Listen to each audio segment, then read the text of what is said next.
Hi, it's Andrea Goeglein, and I'll let you know right up front that this is actually a recording of the first week meeting that we had for the Unicorn Challenge. There was an audio problem, and rather than use the piece that we did, I'm going to do this. And let me say that that's kind of what the Unicorn Challenge is all about. It's like, hey, it's all about starting over at every point that you really want things to be better, achieve your goals differently, whatever the heck it is. So the Unicorn Jumpstart I am doing at the beginning of each quarter to benefit my friends at Teach for America, Nevada.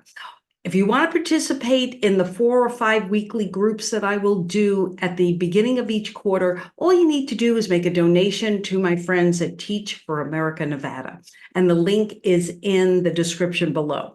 So if you've come this far, you know this is all about the Unicorn Challenge. And what the Unicorn Challenge is a 60-day challenge where you just finally, in the lightest way possible, focus on what do I want to get done now? It's not about 5-year planning. It's not about 10-year planning. It's not about any planning very far, other than maybe 60 days to self-motivate yourself. See where you get stuck. See, what you need to do in order to push yourself forward. I am all about the self-help in the self-help world. So the Unicorn Challenge has an ebook that if you're here, hopefully you've downloaded it. And the first week, what we talk about are the first 7 steps, and they're really critical. And there's a 1-minute video to go with each one. So the first one is actually doing a dump list.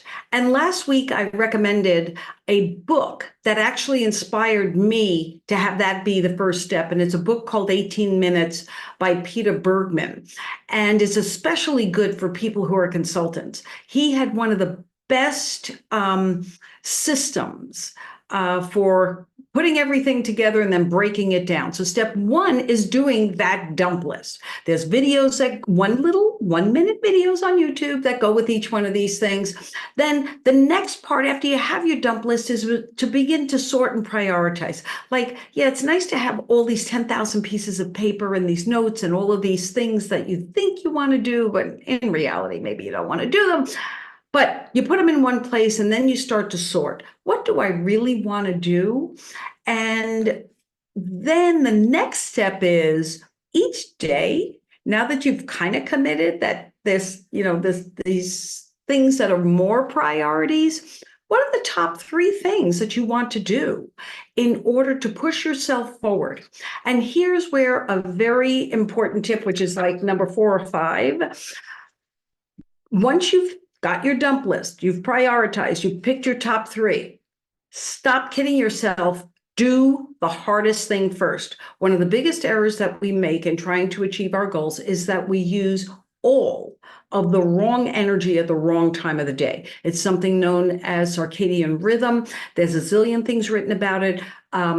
A book called Drive by Daniel Pink is a really great reference on that. And it's one of those things that help you know when it is time, when is the best time. For me, 6 a.m. to noon, 1 o'clock, I'm on fire.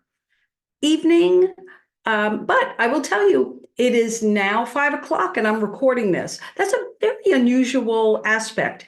And it is one of the things that becomes a stretch goal for me. How do I find additional hours in that circadian rhythm where I can do things? That's what you need to do for yourself. Know when it is that you have the greatest energy. And I may be wrong about it being Daniel Pink's book on Drive, but I will correct that in the notes if I am wrong. I've read so many of his books, they kind of blur together. Then, this is really a tip that came up in a conversation just this week. Making anxiety your friend. That self-induced anxiety is nothing but you making yourself crazy because of the thoughts that you have.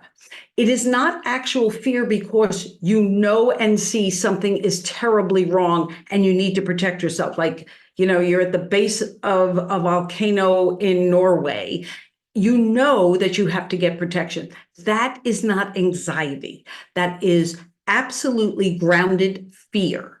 So anxiety is that stuff we make up in our mind. Oh, I'm never going to be anything. I have all these things on my list. I'm never going to be able to get anything done. Yada, yada, yada, yada, yada, yada.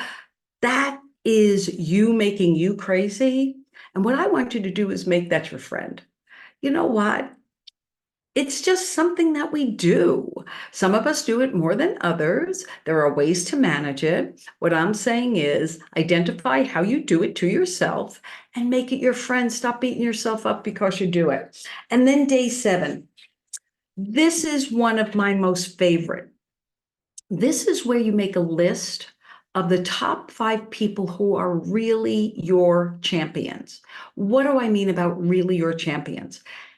Can be in all parts of your life, could have been in the past, because here's the technique. What you want to do is make a list of who are your real champions, the people that stuck by you when everybody else thought you were nuts or weren't there at all. You put their names down and you remind yourself, why do I think this person was my champion?